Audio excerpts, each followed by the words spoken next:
Hari ini Polda Metro Jaya memanggil Roy Suryo bersama dengan Rismon Sianipar dan Tifauzia Tiasuma untuk menjalani pemeriksaan perdana sebagai tersangka di Ditreskrimum Polda Metro Jaya. Roy Suryo CS tiba di gedung Ditreskrimum Polda Metro Jaya bersama tim penasehat hukumnya sekitar pukul 10.15 waktu Indonesia Barat. Roy CS mendatangi Polda Metro Jaya untuk menjalani pemeriksaan sebagai tersangka atas kasus dugaan penyebaran tuduhan ijazah milik Joko Widodo. Sebelum menjalani pemeriksaan, kuasa hukum Roy Suryo menyatakan bahwa banyak bukti yang dihadirkan tidak relevan. Roy Suryo pun membawa bukti tersendiri dalam pemeriksaan kali ini untuk diperlihatkan kepada penyidik. Lantas, langkah apa yang akan diambil oleh Roy Suryo CS menghadapi pemeriksaan perdana sebagai tersangka kasus tudingan ijazah palsu Jokowi? Akankah pemeriksaan perdana akan diikuti dengan penahanan terhadap tersangka? Pemirsa, Roy Suryo CS mendatangi Polda Metro Jaya untuk menjalani pemeriksaan perdananya sebagai tersangka atas kasus tudingan ijazah palsu Presiden ke-7 Republik Indonesia Joko Widodo. Hal tersebut memantik tanya bagaimana reaksi dari kedua belah pihak. Kami akan langsung ajak Anda untuk berbincang dengan sejumlah narasumber. Di samping saya sudah ada kuasa hukum dari pelapor, sudah ada Bang Lecumanan. Selamat malam. Ya, selamat sehat malam, selalu. Mbak. Sehat, sangat sehat, Mbak. Ya, selain dari Bang Lecumanan, kita juga tentunya ingin menyapa dari pihak lainnya, yakni dari kubu terlapor ataupun kuasa hukum dari Roy Suryo CS. Sudah ada bersama kami Bang Jahmada Girsang. Selamat malam, Bang Jahmada. Selamat malam, Ya. studio, dan selamat malam rekan Lecumanan. Ya. Selamat malam, Bang. Siap. Ya, dan saat Selamat ini malam, ya. Baik, saat ini kami juga akan menyapa Prof. Hipnu Nugroho selaku ahli hukum pidana yang saat ini sudah tergabung pula bersama kami. Prof, selamat malam. Assalamualaikum. Selamat malam. Waalaikumsalam warahmatullahi wabarakatuh. Ya. Sehat, Bang. Ya, tentunya ini menjadi perbincangan sangat menarik. Namun kami ingin mengetahui terlebih dahulu, Bang Jahmada, bagaimana dari perkembangan pemeriksaan dari hari ini? Apakah sudah tuntas? Oke, saya masih di Polda Metro Jaya ini karena untuk Zoom ini harus ke daerah tertentu, aku harus masuk mobil dulu ya. Oke, dari pagi mau sampaikan ya, ini semacam laporan langsung dari Polda Metro Jaya untuk rekan-rekan semua dan untuk semua pemirsa, bahwa sejak pagi sampai dengan detik ini itu pemeriksaan masih berlanjut untuk 3 orang, Roy Suryo, Rismon, dan Mbak Tifa. Jadi sekarang ini boleh dikatakan sudah sampai dengan 80% pemeriksaan. Jadi berjalan agak alot lah begitu ya. Untuk sementara begitu laporan dari Polda Metro Jaya sekarang ini. Ya, tadi Roy Suryo sebelum menjalani pemeriksaan juga sempat memberikan sepatah dua kata. Jika kita menelaah apa yang menjadi pernyataan dari Roy Suryo sendiri ini, seperti apa Anda memaknainya? Oke, jadi memang hari ini bertiga datang sebagai tersangka, datang dengan ya tenang ya, kondisi tenang, artinya kita hadapin saja apapun yang akan dipertanyakan kepada mereka, dan memang sudah dari awal itu kita siapkan dengan apa namanya, dengan apa, bukan semangat, tapi artinya dengan ketulusan hati. Dan kita turutin semua dengan aturan yang ada di pemeriksaan dalam posisi tersangka saat ini, mereka bertiga. Jadi yang kita persiapkan adalah tentu adalah mengingat BAP sebelumnya dan apa kira-kira perkembangan yang ada yang kita hadapi, yang klien kita hadapi bertiga saat ini. Dan ternyata saya khusus mendampingi Rismon sampai sekarang. Itu berjalan sesuai dengan harapan kita. Artinya tidak ada hal yang menyulitkan, hanya memperdalam pertanyaan-pertanyaan yang sebelumnya. Dan mungkin ada pengembangan-pengembangan yang ditajukan oleh para penyidik. Begitu untuk sementara ya. Jadi untuk menghadapi penyidikan hari ini, saya kira hati mereka siap dengan tenang, artinya menghadapi apapun yang akan dipertanyakan oleh para penyidik kepada bertiga. Baik. Dan mereka diperiksa secara serentak dengan ruangan yang berbeda. Itu aja. Baik, Bang Lucumanan, kita ketahui bahwa sebelumnya dari pihak Anda juga telah memberikan bukti-bukti yang terusnya dikumpulkan oleh pihak penyidik dan ini menjadi alat bukti yang cukup untuk penetapan tersangka. Anda melihatnya seperti apa? Ya, artinya apa yang kami laporkan, ya kan, selaku organisasi Pradi Bersatu, saya adalah wakil ketua umum yang kemudian ditugaskan untuk melaporkan Roy Suryo CS ini ke Polres. Awalnya dilaporkan di Polres Metro Jakarta Selatan, yang kemudian beberapa bulan kemudian setelah Pak Jokowi melaporkan, maka ada beberapa relawan juga melaporkan, turut melaporkan, yang akhirnya oleh Polda Metro Jaya, Dirkrimum, ditariklah laporan-laporan tersebut, digabungkan di satu tempat, yaitu di unit Kamnek Polda Metro Jaya, Direktorat Kriminal Umum. Nah, setelah itu kemudian kami melanjutkan memberikan pemeriksaan, ya kan, mengumpulkan, menyerahkan alat bukti yang kami sajikan, ya kan. Kami melaporkan pasal 160 Jongto Undang-Undang ITE pasal 28 ayat 2, kemudian Jongto pasal 45A, ya kan, yang artinya terhadap pasal-pasal yang dugaan kami dapat disangkakan kepada para terlapor atau tersangka ini ancaman hukumannya di atas 5 tahun, ya kan.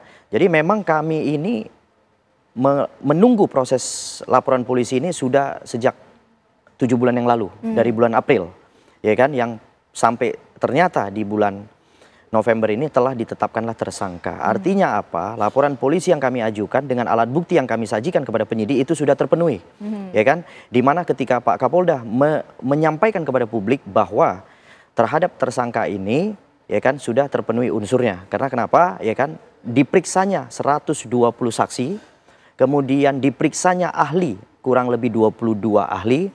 Kemudian terhadap alat bukti yang dikembangkan oleh penyidik itu rupanya ternyata ada 700 alat bukti.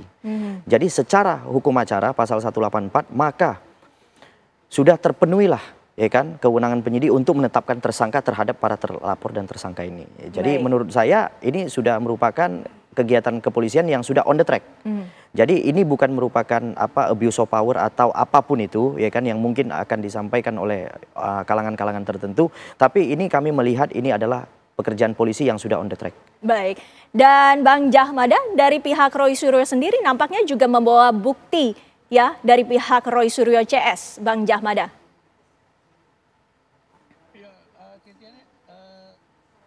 Sebenarnya kita tidak mempersiapkan itu ya. Artinya sebab untuk pemeriksaan sebelumnya itu sudah terpenuhi. Nah, kalaupun ada tadi bukti-bukti yang dibawakan karena kita pemeriksaannya terpisah. Kalau Mas Roy itu didampingi oleh rekan-rekan yang lain dan Mbak Tipa didampingi oleh yang lain, dan saya mendampingi Rismon secara khusus. Nah, saya bicara tentu yang saya dampingi adalah Rismon itu ya memang mempersiapkan bukti-bukti, tapi itu tidak berhubungan dengan, tidak dipertanyakan oleh para penyidik malam hari dari sejak pagi hingga malam hari ini. Jadi saya kira tidak perlu disampaikan pun karena yang sudah lalu saja itu tinggal memperdalam gitu. Baik. Ya, khususnya Rismon ya. Baik. Memperdalam untuk menangkis karena panggilan ini kan ada cenderung mengatakan bahwa itu ada editan atau manipulasi sesuai dengan pasal 35 Undang-Undang ITE. Jadi kita fokus ke situ gitu loh. Apa yang diedit, apa yang dimanipulasi. Itu tadi diperdebatkan atau dipertanyakan kepada penyidik oleh klien kami Rismon. Baik. Nah, ternyata dari begitu tadi bertemu sehingga ditemukan apa yang disebut, apa sih kriteria yang disebut mengedit atau memanipulasi itu. Ternyata sesudah diterangkan oleh Rismon hasil penemuannya itu ternyata bukan edit atau bukan manipulasi, karena ada teori tersendiri bagi Rismon dalam meneliti apapun yang diteliti sampai dengan saat ini. Begitu kira-kira tadi poinnya itu yang utama ya, karena kalau dia mengedit atau manipulasi tentu itu langsung melanggar pasal 35 Undang-Undang ITE itu. Saya kira fokusnya tadi ke situ, jadi tidak ada barang atau tidak ada barang bukti atau tidak ada bukti-bukti lain yang dipertunjukkan malam hari ini. Saya nggak tahu nanti untuk selanjutnya ya. Baik. Karena ini pemeriksaan sangat panjang dan juga masih berlangsung di dalam. Baik. Okay. Sementara itu menurut saya. Ya, Prof. Hipnu, boleh sekali kita langsung menanggapi apa pernyataan dari kedua belah pihak, dan juga kami ingin menyatakan ataupun menanyakan kepada Anda bahwa telah 7 bulan dilakukannya pelaporan, namun sampai dengan saat ini akhirnya ditetapkan sebagai tersangka. Ini butuh waktu yang cukup lama. Apa yang menjadi landasan penyidik ini membutuhkan waktu tersebut? Ya, gini Mbak, terima kasih. Ini memang perkara yang mudah, tapi menyangkut orang besar. Nah, gitu, perempatan seperti itu. Satu, kedua, dalam suatu pembuktian kayaknya belum ada suatu equal, kan itu, pembuktian terhadap ijazahnya. Nah, oleh karena itu selama 7 bulan ini saya kira Polda Metro Jaya kita apresiasi bahwa sudah menemukan bukti-bukti ya 120 luar biasa. Tapi yang jadi menarik adalah 120 ini kita harus berpikir ketika 30 tahun yang lalu, Mbak. 30 tahun yang lalu tentang suatu peristiwa ijazahnya. Ini yang menarik. Oleh karena itu tidak mudah untuk mengingat-ingat 30 tahun yang lalu ketika ijazah itu keluar. Satu. Kedua, terkait dengan bukti-bukti elektronik. Ini juga menarik. Tadi katakan kaitannya dengan kajian ilmiah, juga kaitannya dengan konsep edit. Ini suatu luar biasa karena kejahatan ini, dugaan ini ada sebetulnya masa 310 311, tapi karena dinamika masyarakat itu menggunakan IT merebak sebagai ekses dari juga perbuatan yang dilakukan Roy CS sehingga menggunakan IT. Maka tidak salah kalau sampai Polda juga menggunakan IT yang dugaannya ke sana. Cuma pertanyaan tadi nanti siapa yang mengupload pertama kali? Nah, itu perdebatan nanti suatu persidangan. Itu yang kedua. Yang ketiga tadi Bapak advokat mengatakan ini memang terkait dengan edit lah. Ini juga bagian dari suatu pembuktian kaitannya dengan forensik ya. Bagaimana audit forensik yang terjadi? Apakah seperti apa? Lah, oleh karena itu saya kira karena ini sebagai suatu proses peradilan pidana dan ini masih dalam tingkat pra-adjudikasi, kewenangan polisi itu masih memberikan suatu luar biasa. Oleh karena itu kalau bisa memang bukti-bukti yang disampaikan oleh para terduga Pak ROCS itu harusnya disimpan dulu. Nah, gitu. Disimpan dulu, nanti dibawa dalam suatu persidangan. Karena ini suatu masuk persidangan mau tidak mau. Oleh karena itu sebagai debat bukti terkait 311 yang termasuk fitnah, itu kan harus dibuktikan fitnahnya betul atau tidak. Lah, disitulah baru equal tentang pembuktian yang sekarang itu disampaikan nanti di bawah suatu persidangan. Karena kalau kita di dalam pra-adjudikasi itu fungsinya bahwa kepolisian itu mencari bukti-bukti yang berat. Kesaksian acak misalnya, saksi yang memberatkan, saksi-saksi yang memberatkan kepada Pak Roy CS gitu Mbak. Oleh karena itu ketika saksi-saksi bukti-bukti yang lain saya kira disimpan, nanti pertarungan ada di persidangan. Nah, itu menariknya karena konsep peradilan kita itu ada di pra-adjudikasi, di adjudikasi, pra-adjudikasi, pos-adjudikasi lah. Di pos-adjudikasi saya kira itu sebagai bentuk pertaruhan di dalam suatu pembuktian antara pelapor dan terlapor, antara terduga dan penduga gitu. Baik, Bang Lucumanan, dari pasal-pasal yang dilaporkan ini sesungguhnya apa? Karena ada kesimpang siuran akan apa yang dilaporkan kepada Roy CS. Ada 2 klaster rupanya ya. Jadi gini, sebenarnya terhadap yang kami laporkan itu adalah peristiwa pidana.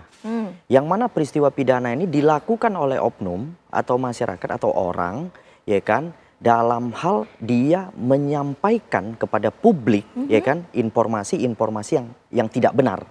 Jadi ini peristiwa pidananya.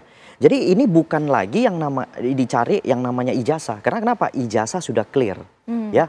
Sudah ada pihak UGM menyampaikan bahwa ijazah asli, ya kan. Sudah ada teman-teman kuliah diperiksa, ya kan, oleh pihak kepolisian menyatakan memang sama-sama berkuliah, sama-sama menyelesaikan studi.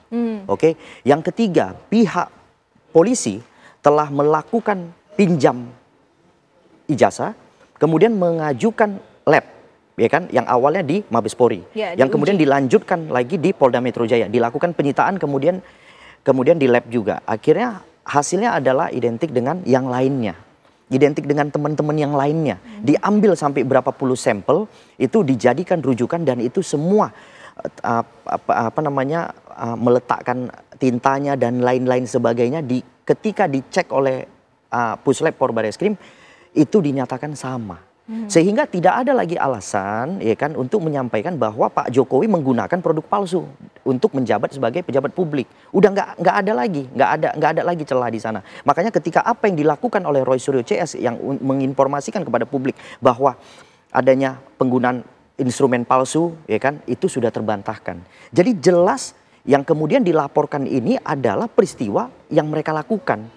Ya kan, jadi seperti gini, saya ambil suatu ilustrasi, ya kan, ketika ada ada pencurian motor, jadi motor itulah dijadikan alat bukti, karena kenapa? Yang dilaporkan adalah peristiwa pencuriannya, gitu, ya kan? Nah, jadi yang sekarang kami laporkan adalah peristiwa orang melakukan perbuatannya. Makanya ketika apa yang disampaikan oleh Roy Suryo CS itu menjadi alat bukti yang akan disita oleh penyidik. Jadi ini unsurnya sudah terpenuhi. Jadi bukan lagi berlindung di ijazah, ijazah sudah clear dari kapan tahun. Ketika disampaikan oleh yang namanya UGM itu sudah clear. Jadi tidak ada lagi persoalan di sana gitu. Baik. Bang Jahamada, silakan ditanggapi bahwa unsurnya sudah terpenuhi, artinya sudah clear. Nah, menurut Anda sendiri, apakah penetapan tersangka terhadap Roy Suryo CS ini dianggap terburu-buru? Ya, pertama menjawab dari tadi itu, menjawab rekan Jumanan, bahwa dikatakan ijazah palsu itu sudah clear, itu menurut kami tidak clear. Kalau itu clear berarti di proses penyidikan di Polda Metro Jaya ini nggak berjalan. Jangan lupa bahwa laporan dari pelapor lah aduan ini, aduan itu adalah pasal 310, 311. Ya oke, pencemaran nama baik dan pencemaran lah kurang lebih gitu ya. Nah, apa yang menjadi dasarnya? Kita harus ingat apa kaus primanya, apa pemicunya adalah ijazah palsu itu. Oleh sebab itu yang kami minta selalu adalah jika ditunjukkan apa pemicu atau kausa primanya itu yang kami inginkan. Oleh sebab itu setiap penyidikan kami ikuti. Bahkan kami pun tadi menanyakan gitu loh, prosesnya katanya dalam proses penyidikan ini sampai tersangka sekarang ini di mana barang buktinya itu. Gitu loh. Kalau itu tidak terbukti seperti kata para ahli yang sekarang tersebar di mana-mana itu, ya ini seharusnya tidak boleh tersangka. Itu yang menjadi persoalan hari ini gitu loh.